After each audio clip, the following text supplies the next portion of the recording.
soft life isn't about doing nothing, it's about doing things with intention.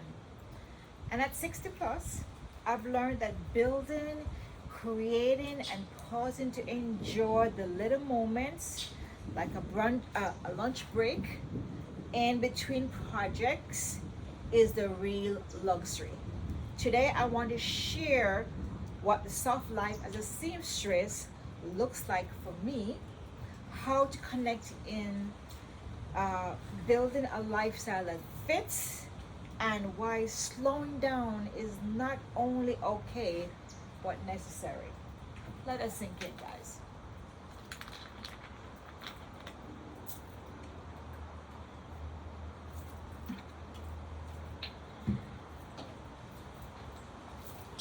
So I'm by my tiki house in my backyard. The water is really high. I don't know what's going on. I think because of some full moon coming up or black moon. I don't know what moon. Some moon is coming up and the hurricane is out there, so the water is really high. So anyway, I want to start by saying that I wasn't raised in the era of work hard, sacrifice, and grind. Sorry. I was raised in the era of work hard. I worked 7 days a week.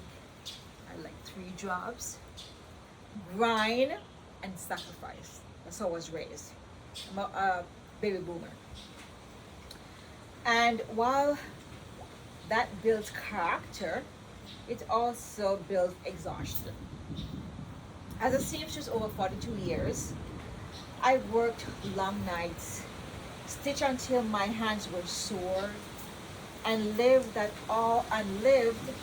always hustling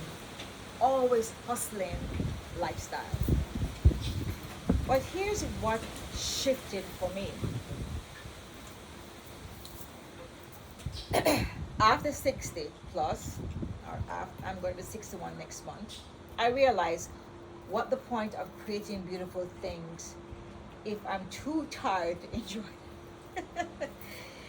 What's the point of creating beautiful things if you're too tired to enjoy them? That's when I began embracing the soft life. Not giving up on building, because my husband is a custom home builder, and I would have loved it to God. I have a video that tells I was asking for a handyman, and he gave me a custom home builder.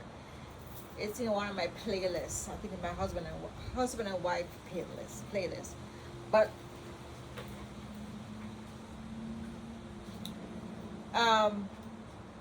that's when I began embracing the soft life.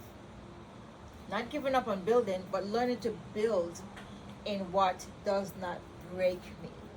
Because why build and you can't enjoy it? And meeting my husband, and he's a builder, that's so up my alley because I've always wanted to build, and my dream still is to build homes for single parent to live with their children, to live the life that they deserve. And we built our family compound right here. My daughter lives in that 3-bedroom townhouse in our backyard. We live right here on the canal. So that's my dream. So anyway, for me, soft life as a seamstress means building products that matters to me. Like our next building project I just went to check on. So right now we're building I think it's a 4-bedroom house. It's almost finishing between my husband and I and another investor. If you listen to my previous video, we met another investor that we start building for him. So we have two ongoing for him right now in a very high-end gated community. So we're like 6 weeks in, and then the other one hasn't started yet because we're still waiting on permits. So we're ongoing building. So still creating because sewing and fashions are part of my soul. My husband is creating because he's a builder. I'm creating because I'm a seamstress. That's both of us passion. We love to create. And we pause in between. Yes, that means making time to sit down for lunch, breathe, laugh, and enjoy being alive. Because it doesn't make sense if it's just all work and no play. We have to take pause and be grounded and be still and allow your abundance to flow. You do the work, the aligned work, but you don't push and force and stuff like that. You allow it to flow. So soft life is not about stopping. It's about balance. It's about making the process as enjoyable as the outcome. It's the journey, not the finished destination. It's just like when you sew, you can't rush it or the seams will show. Life works the same friggin' way.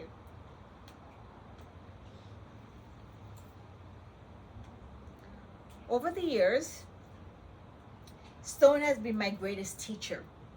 My great-grand taught me to sew when I was 5 years old, dog clothes. It was 56 years ago. So I've learned over the years through sewing. And I'm sure she didn't know that what she was teaching me was going to be a life lesson journey, but it has. And that's why I'm here to unload it to you. Because maybe a little thing that I teach you will resonate something to you. So,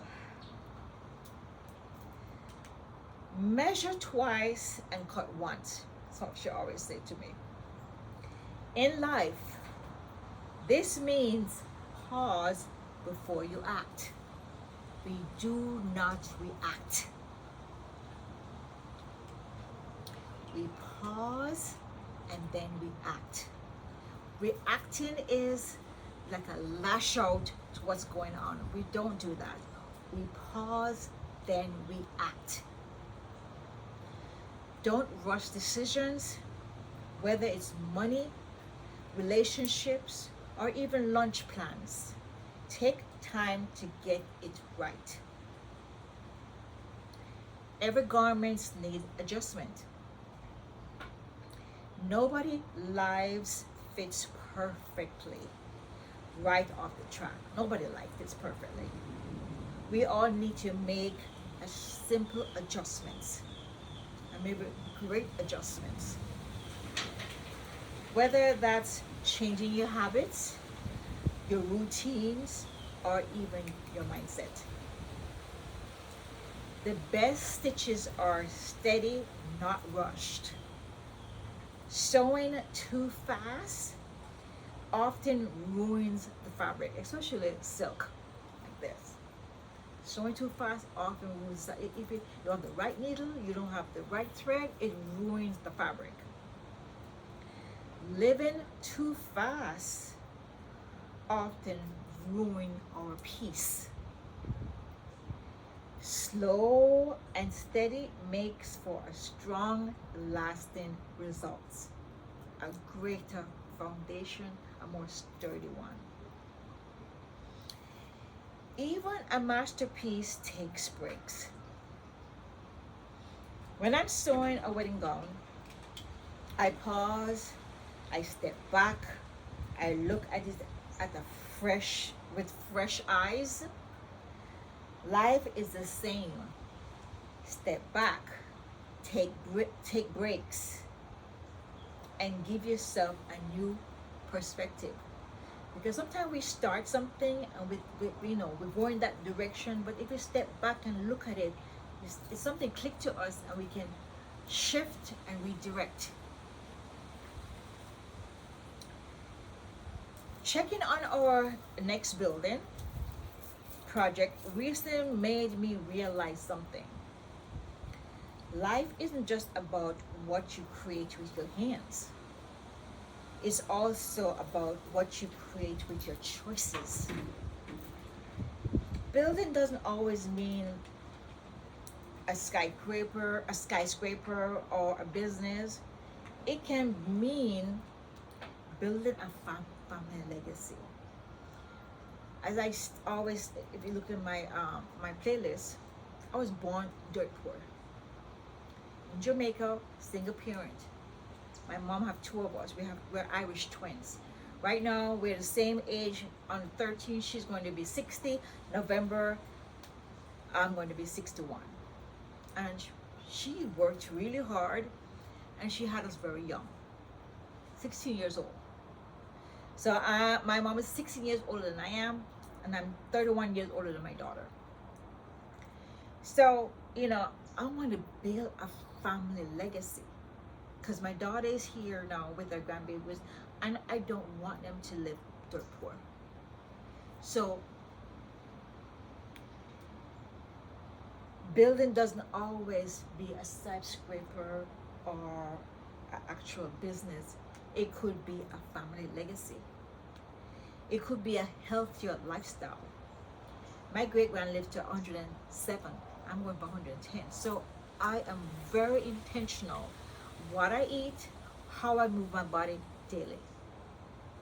It could be a wardrobe that fits your authentic self. Now at our age, almost retiring, our lifestyle is totally different. We're not going to work, we're not going to corporate office, we're not doing, what we should do 20, 30 years ago. So our lifestyle changed. So it could build a new wardrobe to fit your lifestyle. We live on the water, we go on the boat every weekend with my husband and friends, or with the kids and grandkids. So your lifestyle changes. Nothing is constant. Things changes. Or simply building a day that includes work and joy. As women, especially over 40, 50, 60, we are already built so much for others. The soft light reminds us it's okay to also build for ourselves. We're not done yet. Life is not finished. As my book says, this is not a practice life. Yesterday is already gone. Tomorrow is not promised. What we have is right now. So we get to build for ourselves. Now let's talk about the pause. The lunch, the cup of tea, the boat rides, the walk in the morning or the evening. Society always make us feel guilty for pausing. But here's the truth. Pausing is productive. Pausing restore creativity to get grounded. When we pause, we get grounded. We don't get sidetracked for what all the stuff that's going on out there. We get grounded with who we are. Pausing is self-respect. Think about it. Even sewing machine needs to stop and be retreaded. You can't sew a green dress with red thread. You have to stop it and you re-thread it. That's pausing. Even fabrics need to rest and lay flat before it's cut. You roll a fabric off the roll. What's that? What the hell is that? So you roll a fabric off the roll, but you have to lay it flat to make it settle. Because even building a house, you build this house and after a while it's settled because the dirt shift, everything shift, everything. It needs pausing. Why do you think we can run endlessly without pausing? So here's my encouragement to you. Start tailoring your life the same way you tailor your favorite dress. Adjust it, shape it, remove the excess. Add what feels good, and don't forget to stop and enjoy the beauty of the process. As I always say, not the end result, it's the journey. Enjoy the journey. When you enjoy the journey, you're living in the present. Present. And that's what life is all about. We're not jumping and say, oh, that end result looks so pretty. I want to get there. But guess what? We need to enjoy the journey to get there. At 60 plus, I'm proof that it's never too late to create a softer, fuller, more intentional life. The soft life is not a trend, it's a decision. If this video spoke to you, I'd love for you to join me in this journey. Subscribe to my channel for more style, confidence, and lifestyle 40, 50, 60 plus. Like this video. Give it if it gives you something to think about. Like it. And comment below. Tell me, what's one way you can pause for yourself this week? Let's keep building, creating, and pausing together, because the soft life is the best life. All right, guys, thanks for joining. I'm so excited. I'm just gonna do our next video. See you in the next video. If you're new here, my name is Jacqueline Young Landy. I am a lifestyle coach. I help women to create the life they deserve, even at 40, 45, even at retirement age, in their image, in their wellness, and in the lifestyle. So they live the life they deserve and not just exist. They live the life they deserve. Thanks for joining. Take care. Please like, please share, and comment. Bye for now.